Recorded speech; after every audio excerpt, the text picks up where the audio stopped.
सत्यनारायण भगवान की जय। एक समय नैमिषारण्य तीर्थ में सोनकादि अट्ठाईस ऋषियों ने श्री सूत जी से पूछा, हे प्रभु, इस कलयुग में वेद विद्या रहित मनुष्यों को परिभक्ति किस प्रकार मिलेगी तथा उनका उद्धार कैसे होगा। इसलिए हे मुनिश्रेष्ठ, कोई ऐसा तप कहिए जिससे थोड़े समय में पुण्य प्राप्त हो तथा मनवांछित फल मिले। वह कथा सुनने की हमारी इच्छा है। सर्वशास्त्र कहता श्री सूत जी बोले, हे वैष्णव, वह पूज्य, आप सबने प्राणियों के हित की बात पूछी है। अब मैं उस श्रेष्ठ व्रत को आप लोगों से कहूंगा जिस व्रत को नारद जी लक्ष्मीनारायण से पूछा था और लक्ष्मीपति ने मुनिश्रेष्ठ नारद से कहा था। सो ध्यान से सुनो। एक समय योगीराज नारद जी दूसरों के हित की इच्छा से अनेक लोगों में घूमते हुए मर्त्यलोक में आ पहुंचे। यहाँ अनेक योनियों में जन्म हुए प्राय सभी मनुष्यों को अपने कर्मों द्वारा अनेकों दुखों से पीड़ित देखकर सोचा, किस यत्न के करने से निश्चय ही प्राणियों को दुखों का नाश हो सकेगा। ऐसा मन में सोचकर विष्णुलोक को गए। वहाँ श्वेत वर्ण और चार भुजाओं वाले देवों के देव नारायण को देखकर, जिनके हाथों में शंख चक्र गदा और पंख था तथा वरमाला पहने हुए थे, स्तुति करने लगे, हे भगवान, आप अत्यंत शक्ति से संपन्न हैं। मन तथा वाणी भी आपको नहीं पा सकती। आपका आदि मध्य अंत नहीं है। निर्गुण स्वरूप सृष्टि के आदि भूतिया भक्तों के दुखों को नष्ट करने वाले हो। आपको मेरा नमस्कार। नारद जी ने इस प्रकार की स्तुति सुनकर विष्णु भगवान बोले, हे मुनि श्रेष्ठ, आपके मन में क्या है? आपका किस काम के लिए आगमन हुआ है? निसंकोच कहो। तब नारद मुनि बोले, मृत्युलोक में सब मनुष्य जो अनेक योनियों में पैदा हुए हैं, अपने अपने कर्मों के द्वारा अनेक प्रकार से दुखी हो रहे हैं। हे नाथ, मुझ पर दया रखते हो तो बतलाइए कि उन मनुष्यों के सब दुख थोड़े से ही प्रयत्न से कैसे दूर हो सकते हैं। श्री भगवान जी बोले, हे नारद, मनुष्यों की भलाई के लिए तुमने बहुत अच्छी बात पूछी है। इस काम में करने से मनुष्य मोह से छूट जाता है, वह मैं कहता हूँ, सुनो। बहुत पुण्य देने वाला स्वर्ग तथा मृत्युलोक दोनों में दुर्लभ उत्तम व्रत है। आज मैं प्रेम बस होकर तुमसे कहता हूँ। सत्यनारायण भगवान का व्रत अच्छी तरह विधिपूर्वक करके मनुष्य आयु व्रत यहाँ सुख भोग कर अंत मोक्ष प्राप्त होता है। श्री भगवान के वचन सुनकर नारद मुनि बोले कि उस व्रत का क्या फल है, क्या विधान है और किसने यह व्रत किया है और किस दिन यह व्रत करना चाहिए, विस्तार से कहिए। भगवान बोले, दुख सुख आदि को दूर करने वाला, धनधान्य को बढ़ाने वाला, सौभाग्य संतान को देने वाला, यह व्रत सब स्थानों विजयी करने वाला है। भक्ति और श्रद्धा के साथ किसी भी दिन मनुष्य श्री सत्यनारायण जी का शाम के समय ब्राह्मण बंधुओं के साथ धर्मप्राण होकर पूजा करे। भक्ति आपसे निवेद केले का फल, घी, दूध और गेहूं का चूर्ण सवाए लेवे। गेहूं के अभाव में साठी का चूर्ण, शक्कर तथा गुड़ ले और सब भक्षण योग्य पदार्थ जमा कराकर भगवान के अर्पण कर देवे तथा बंधुओं सहित ब्राह्मणों को भोजन कराए पश्चात स्वयं भोजन करे। नृत्य गीत आदि का आचरण कर सत्यनारायण भगवान का स्मरण करता हुआ समय व्यतीत करे। इस तरह व्रत करने पर मनुष्यों की इच्छा निश्चय पूरी होती है। विशेषकर कली काल में भूमि पर यही मोक्ष का सरल उपाय है। श्री पहला अध्याय स्वाम श्री दूसरा अध्याय नमो नमः। सूत जी बोले, हे ऋषियों, जिसने पहले समय इस व्रत को किया है उसका इतिहास कहता हूँ, ध्यान से सुनो। सुंदर काशीपुर नगरी में एक अत्यंत निर्धन ब्राह्मण रहता था। भूख और प्यास से बेचैन हुआ नित्य पृथ्वी पर घूमता था। ब्राह्मणों से प्रेम करने वाले भगवान ने ब्राह्मण का रूप धारण कर उसके पास आदर के साथ पूछा, हे विप्र, नित्य दुखी हुआ तो पृथ्वी पर क्यों घूमता है? हे श्रेष्ठ ब्राह्मण, यह सब मुझसे कहो, मैं सुनना चाहता हूँ। ब्राह्मण बोला, मैं निर्धन ब्राह्मण हूँ, भिक्षा के लिए पृथ्वी पर फिरता हूँ। हे भगवान, यदि आप इसका उपाय जानते हो तो कृपा कर मुझसे कहो। वृद्ध ब्राह्मण बोला कि सत्यनारायण भगवान मनवांछित फल देने वाले हैं, इसलिए हे ब्राह्मण, तू उनका पूजन कर, जिसके करने से निश्चय मनुष्य सब दुखों से मुक्त होता है। ब्राह्मण को व्रत का सारा विधान बतलाकर बूढ़े ब्राह्मण का रूप धारण करने वाले सत्यनारायण भगवान अंतर्ध्यान हो गए। इस व्रत को वृद्ध ब्राह्मण ने बतलाया है, मैं उसको करूंगा, यह निश्चय करने पर उसे रात में नींद भी नहीं आई। वे सवेरे उठ सत्यनारायण भगवान के व्रत का निश्चय कर भिक्षा के लिए गया। उस दिन उसको भिक्षा में बहुत सा धन मिला, जिससे बंधु बांधवों के साथ उसने सत्यनारायण भगवान का व्रत किया। इसके करने से वह ब्राह्मण सब दुखों से छूटकर एक प्रकार की संपत्तियों से युक्त हुआ। उस समय से ब्राह्मण हर मास व्रत करने लगा। इस तरह सत्यनारायण भगवान के व्रत को जो करेगा वह सब पापों से छूटकर मोक्ष प्राप्त होगा। आगे जो पृथ्वी पर सत्यनारायण भगवान का व्रत करेगा वह मनुष्य सब दुखों से छूट जाएगा। इस तरह नारद जी नारायण का कहा हुआ यह व्रत मैंने तुमसे कहा है। विप्रो, हे विप्रो, अब मैं और क्या कहूँ? ऋषि बोले, हे मुनीश्वर, संसार में इस ब्राह्मण से सुनकर किस किसने इस व्रत को किया, हम वे सब सुनना चाहते हैं, इसके लिए हमारे मन में श्रद्धा है। सूत जी बोले, हे मुनियो, जिसने इस व्रत को किया है अब सब सुनो। एक समय ब्राह्मण धन और ऐश्वर्य के अनुसार बंधु बांधवों के साथ सत्यनारायण भगवान के व्रत करने को तैयार हुआ। उसी समय एक लकड़ी बेचने वाला बूढ़ा आदमी आया और बाहर लकड़ियों को रखकर ब्राह्मण के मकान में गया। प्यास से दुखी लकड़हारा उनको व्रत करते देख ब्राह्मण को नमस्कार कर कहने लगा कि आप ये क्या कर रहे हैं, इसके करने से क्या फल मिलता है और कृपा करके मुझसे कहो। ब्राह्मण ने कहा, सब मनोकामनाओं को पूरा करने वाला यह व्रत सब यह सत्यनारायण भगवान का व्रत है। इसकी कृपा से मेरे यहाँ धन धान्य आदि की वृद्धि हुई है। ब्राह्मण से इस व्रत के बारे में जानकर लकड़ारा बहुत प्रसन्न हुआ। चरणामृत ले और प्रसाद खाने के बाद अपने घर को गया। लकड़ारे ने अपने मन में इस प्रकार का संकल्प किया कि आज ग्राम में लकड़ियाँ बेचने से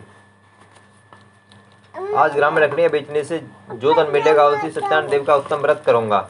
यह मन में विचार कर वह बूढ़ा आदमी लकड़ियाँ अपने सिर पर रखकर ऐसे नगर में गया जहाँ धनवान लोग रहते थे।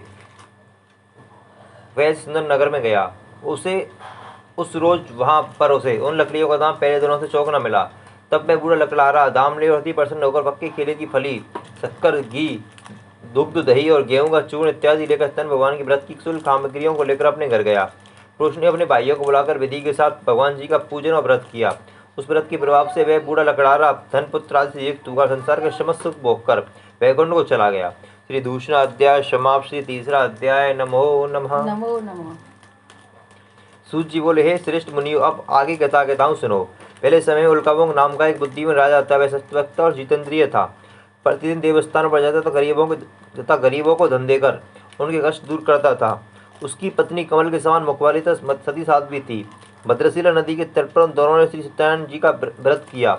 उस समय में वहाँ एक साधु वैश्य आया। उसके पास व्यापार के लिए बहुत सा धन था। वह नाव को किनारे पर ठहराकर राजा के पास आ गया और राजा को व्रत करते हुए देखकर विनय के साथ पूछने लगा कि राजन, भक्तियुक्त से आप क्या कर रहे हैं? मेरी भी सुनने की इच्छा है, सो आप यह मुझे बतलाइए। राजा बोला, हे साधु, अपने बांधवों के साथ पुत्राधिक प्राप्ति के लिए मां सत्यनारायण जी का पूजन और व्रत किया जा रहा है। राजा के वचन सुनकर साधु आदर से बोला, हे राजन, मुझसे इसका सब विधान कहो, मैं आपकी कथानुसार इस व्रत को करूंगा। मेरी भी कोई संतान नहीं होने से निश्चय होगी। राजा ने सब विधान सुन व्यापार से निवृत्त हो गए आनंद के साथ घर गया। साधु ने अपनी स्त्री को संतान देने वाले व्रत का समाचार सुनाया और कहा कि जब मेरी संतान होगी तब मैं इस व्रत को करूंगा। साधु ने ऐसे वचन अपनी स्त्री लीलावती से कहे। एक दिन उसकी स्त्री लीलावती पति के साथ आनंदित दो सांसारिक धर्म में प्रवृत्त होकर सत्यनारायण भगवान जी की कृपा से गर्भवती हो गई तथा 10वें महीने में उसके एक सुंदर कन्या का जन्म हुआ। दिनों दिन वह इस प्रकार पढ़ने लगी जैसे शुक्ल पक्ष का चंद्रमा बढ़ता है। कन्या का नाम कलावती रखा गया। तब लीलावती ने मीठे शब्दों में अपने पति से कहा कि जो आपने संकल्प किया था कि भगवान का व्रत करूंगा, आप उसे करिए। साधु बोला, हे प्रिय, इसके विवाह पर करूंगा। इस प्रकार अपनी पत्नी को आश्वासन देवे नगर को गया। कलावती पुत्र ग्रह वृद्धि को प्राप्त हो गई। साधु ने जब नगर में सखियों के साथ अपनी पुत्री को देखा तो तुरंत दूत बुलाकर कहा कि पुत्री के वास्ते को शोक वर देखकर लाओ। साधु की आज्ञा पाकर दूत कंचन नगर पहुंचा। वहां पर बड़ी खोज और देखभाल कर लड़की के लिए शोक बड़े पुत्र को ले आया। उस योग्य लड़के को देखकर साधु ने अपनी बंधु बांधवों सहित प्रसन्नचित अपनी पुत्री का विवाह उसके साथ कर दिया। किंतु दुर्भाग्य से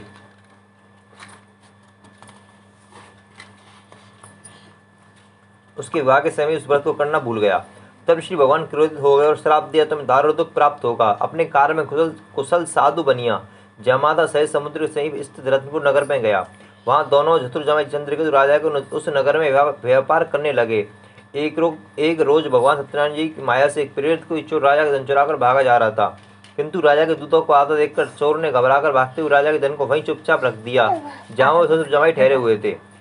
जब दूतों ने उस साधु वैश्य के पास राजा के धन को रखा देखा तो वे दोनों को बांध कर ले गए और प्रसन्नता से दौड़ते हुए राजा के समीप जाकर बोले, ये दो चोर हम पकड़ कर लाए हैं, देखकर आ गया। तो तब राजा की आज्ञा से उन्हें कड़ों कारावास में डाल दिया गया और उनका सब धन छीन लिया गया।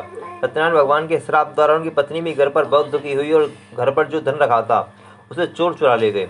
सारे का मानसिक पीड़ा तथा भूख प्यास से अति दुखी तो अन्य की चिंता में कलावती एक ब्राह्मणी घर गई। वहां उसने सत्यनारायण भगवान का व्रत होते देखा। फिर कथा सुनी तथा प्रसाद ग्रहण कर रात में घर आई। माता ने कलावती से कहा, हे पुत्री, अब तक कहाँ रही वह, तेरे मन में क्या है? कलावती बोली, हे माता, मैंने एक ब्राह्मण के घर ये सत्यनारायण भगवान का व्रत देखा है। कन्या के वचन सुनकर लीलावती भगवान के पूजन की तैयारी करने लगी। लीलावती परिवार और बंधुओं से सत्यनारायण भगवान का पूजन किया और वर मांगा कि मेरे पति और दामाद शीघ्र आ जावें। साथ ही प्रार्थना की कि हम सबका अपराध क्षमा करो। सत्यनारायण भगवान इस व्रत से संतुष्ट हो गए और राजा चंद्रकेतु को सपने में दर्शन देकर कहा, हे राजन, दोनों वैश्यों को प्रातः ही छोड़ दो और उनका सब धन जो तुमने ग्रहण किया है दे दो, नहीं तो मैं तेरे धन राज्य पुत्र आदि सब नष्ट कर दूंगा। राजा से ऐसे वचन कहकर भगवान अंतर्धान हो गए। प्रातः काल राजा चंद्रकेतु ने सभा में अपना स्वप्न सुनाया। फिर दोनों बड़े पुत्रों को कैसे मुक्त कर सभा में बुलाया। दोनों ने आते ही राजा को नमस्कार किया। राजा मीठे वचनों से बोला, हे महानुभावों, भाभी बस ऐसा करने दुख प्राप्त हुआ है, अब तुम्हें कोई भय नहीं है। ऐसा कहकर राजा ने उनको नए नए वस्त्राभूषण पहनाया था, उनका जितना जन लिया था उससे दूना धन देकर आदर सहित विदा कर दिया। दोनों वैश्य अपने घर को चल दिए।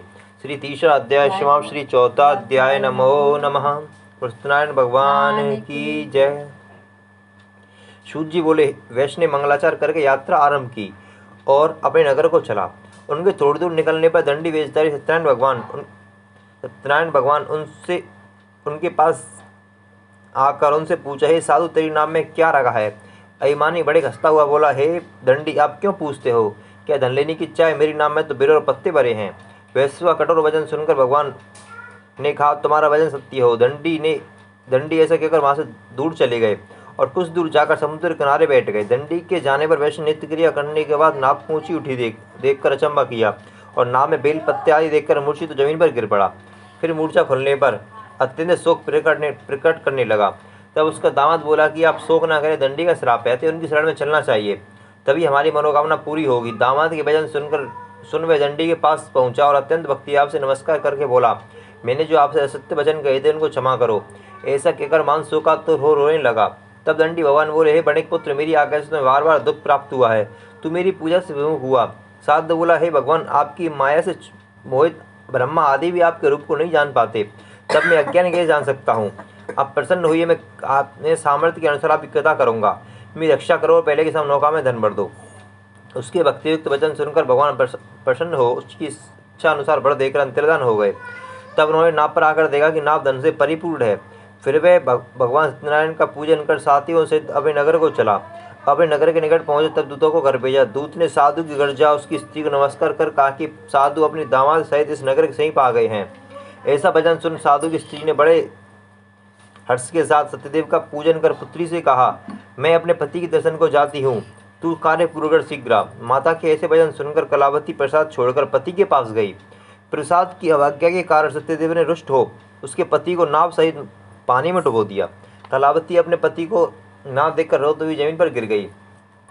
इस तरह नौका को डूबा हुआ तो कन्या को रोता देख साधु दुखित हो बोला, हे प्रभु, मुझसे मेरे परिवार से जो भूल हुई है उसे क्षमा करिए।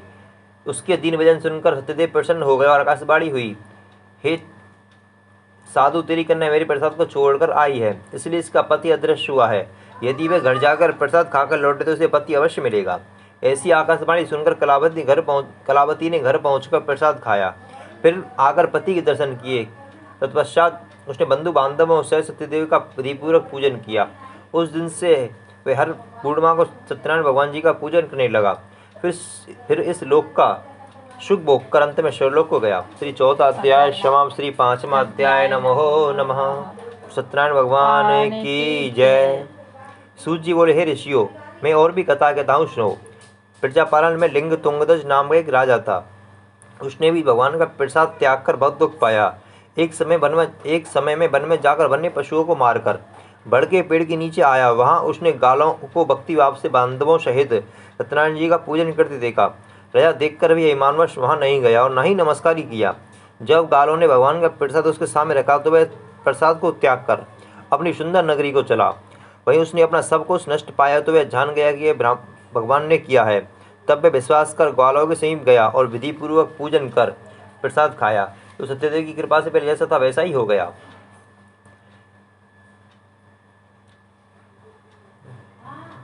गया। तब सुख भोग कर मरने पर स्वर्गलोक को गया। जो मनुष्य परम दुर्लभ व्रत को करेगा, भगवान की कृपा से उसे संतान की प्राप्ति होगी।